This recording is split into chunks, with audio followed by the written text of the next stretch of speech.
Hello friends, I am Rita Sharma.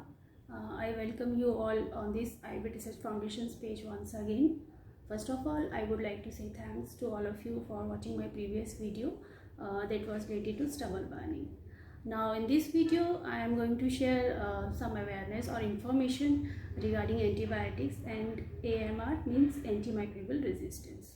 So friends, let's start our video. First of all, what is antibiotics? In general language, we only know that antibiotics are the drugs which we take in any type of diseases, but this is a wrong perception. Antibiotics are life-saving drugs and we should only take when some doctor or health professional prescribed us. That's it. Now moving to the next point, what is AMR, antimicrobial resistance? So friends, AMR is a stage when bacteria become more stronger and more powerful and less responsive towards the antibiotics. Means AMR वो स्थिति है दोस्तों जब antibiotics जो होते हैं वो हमारी बॉडी में काम करना बंद कर देते हैं और बैक्टीरिया इतने स्ट्रांग हो जाते हैं कि उनके ऊपर एंटीबायोटिक्स का कोई असर नहीं होता है। तो अभी क्वेश्चन ये आता है कि AMR के केसेस इतने ज़्यादा क्यों बढ़ रहे हैं, और ना सिर्फ इंडिया में बल्कि ऑल ओवर वर्ल्ड में AMR के केसेस बढ़ रहे हैं। दोस्तों AMR एक हेल्थ प्रॉब्लम है, पब्लिक हेल्थ प्रॉब्लम है, और इसके लिए हमें सबको अवेयर करने की बहुत ज़रूरत है, क्योंकि केसेस इसीलिए बढ़ रहे हैं क्योंकि लैक ऑफ अवेयरनेस है पब्लिक में एंटीबायोटिक्स को यूज़ करने से रिलेटेड। वो यूज़ तो कम होते हैं एंटीबायोटिक्स, मिसयूज़ ज़्यादा होते हैं।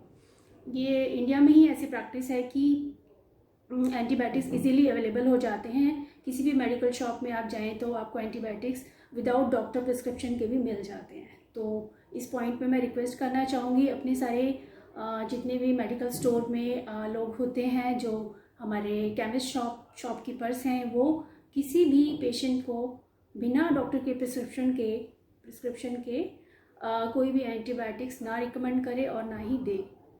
सो फ्रेंड्स, इसलिए AMR की स्थिति इतनी ज़्यादा भयानक है और बनती जा रही है धीरे धीरे और भी भयानक।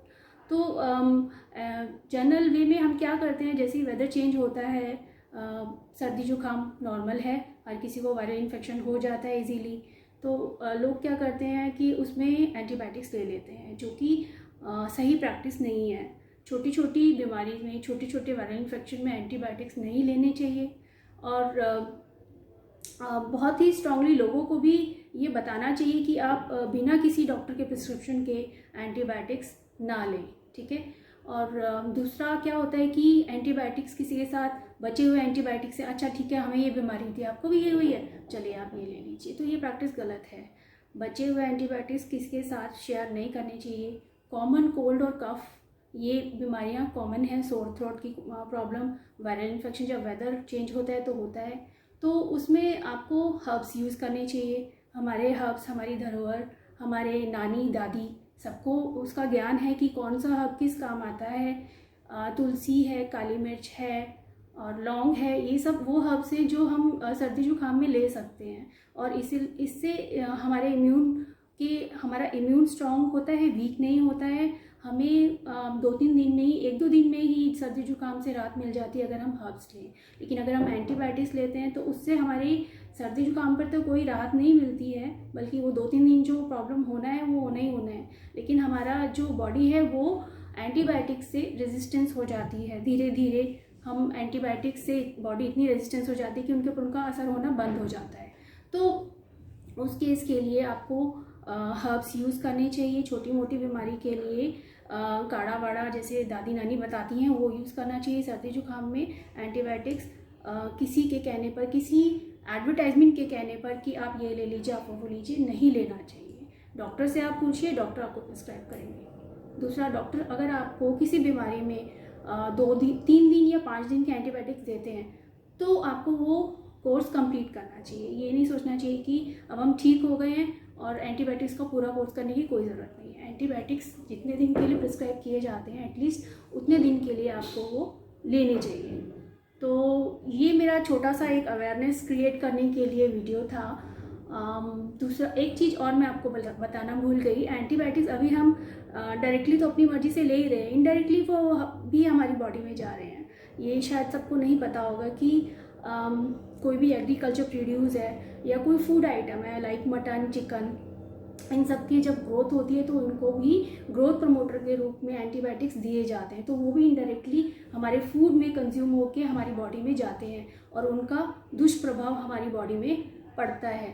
तो इसलिए हमें इनडायरेक्टली जो जा रहे हैं उनका तो हम कुछ नहीं कर सकते, लेकिन डायरेक्टली जो हम ले रहे हैं उसको तो एटलीस्ट स्टॉप कर सकते हैं।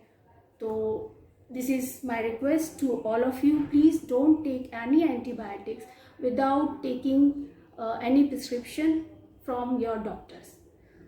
This is a small awareness video.